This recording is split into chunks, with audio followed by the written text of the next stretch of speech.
Bonsoir Serge Kadima. Bonsoir. Vous êtes cadre du PPRD, Parti du Peuple pour la Reconstruction et la Démocratie. Vous étiez au Parlement, vous aviez assisté à ce débat houleux autour de cette motion de censure contre le vice-premier ministre et ministre de l'Intérieur. Doit-on parler d'une victoire?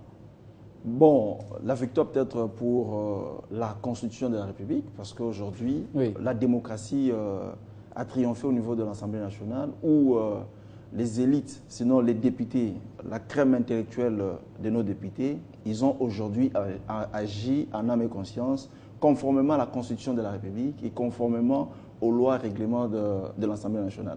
Donc, il était question aujourd'hui de parler de la Constitution, qui dit la Constitution par rapport aux responsabilités, par exemple, de la ville. Donc, aujourd'hui, il y avait une motion de défiance, bien sûr, qui s'inscrit dans la logique normale du fonctionnement de l'Assemblée nationale, oui, mais c'était une action mal orientée et les députés, dès l'opposition comme de la majorité, se sont prononcés en âme et conscience.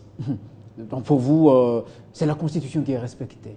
Effectivement, lorsque la Constitution donne les attributions aux institutions de la République, il y a les gouvernements centraux qui parlent en fait des questions générales et il y a les gouvernements provinciaux qui a un certain nombre d'attributions, notamment la gestion de la morgue de l'hôpital général et que les députés nationaux ne sont pas censés contrôler l'action du gouvernement provincial. Il y a une assemblée provinciale qui est habilitée à contrôler les activités, sinon la gestion de l'exécutif provincial. Donc nous avons tout simplement constaté aujourd'hui, selon les débats très intéressant qu'il y a eu au niveau de l'Assemblée nationale entre les élus, que l'action était très mal orientée.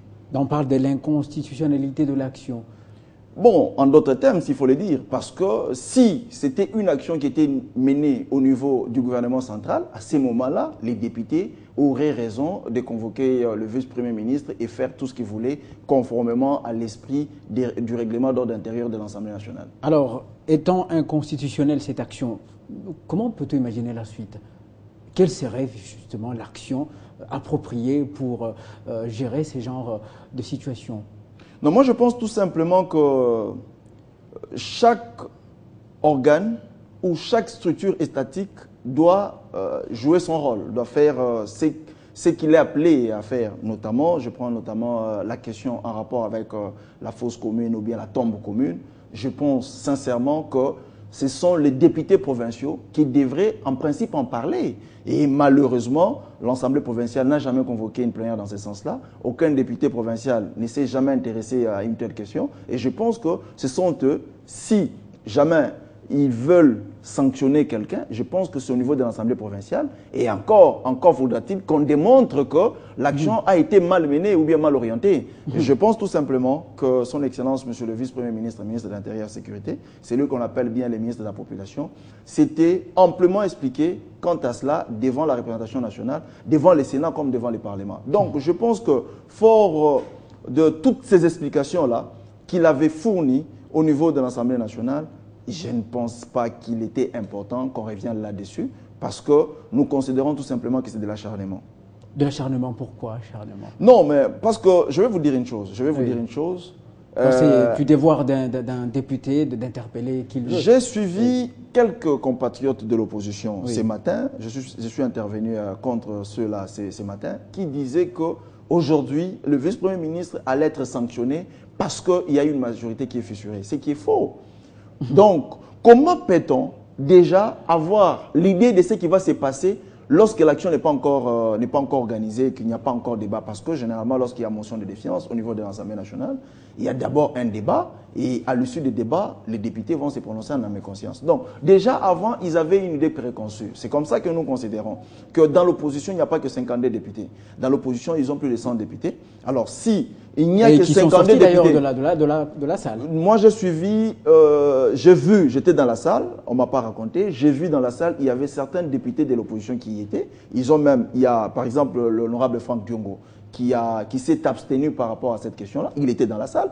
Il y a d'autres qui sont sortis, d'autres qui estiment qu'ils avaient raison. Donc, il ne faut pas penser qu'on a raison parce qu'on est de l'opposition. Et je sais, je l'ai toujours dit, que nos compatriotes de l'opposition ont toujours critiqué pour avoir un discours de campagne.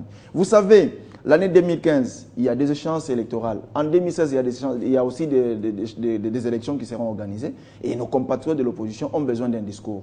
Ils ont besoin d'avoir des arguments et des slogans de campagne. Et je pense que les arguments de campagne, ce n'est pas de cette manière-là qu'on doit les obtenir. Je pense qu'il doit s'organiser autrement pour proposer un discours qui soit plus prometteur ou bien qui soit plus rassurant que les discours de la majorité présidentielle aujourd'hui à travers le gouvernement. Donc je pense tout simplement que le vice-premier ministre, ministre de l'Intérieur et de la Sécurité, n'avait rien à voir dans cette question. C'est vrai qu'il y a d'autres qui évoquent la question de savoir pourquoi, si on savait que ce n'était pas de la compétence du gouvernement central, on avait invité le vice-premier ministre, ministre de l'Intérieur et de la Sécurité et celui de la Justice pour qu'ils viennent s'expliquer à travers la question orale. Oui, ce sont les ministres du gouvernement central qui ont un regard panoramique sur la situation du pays. Ils sont venus éclairer de ce qui s'est passé. Alors, s'il fallait tirer des conséquences, je pense plutôt que c'était l'Assemblée provinciale qui devait tirer conséquence de ce qui s'était passé au regard de certaines explications. Donc,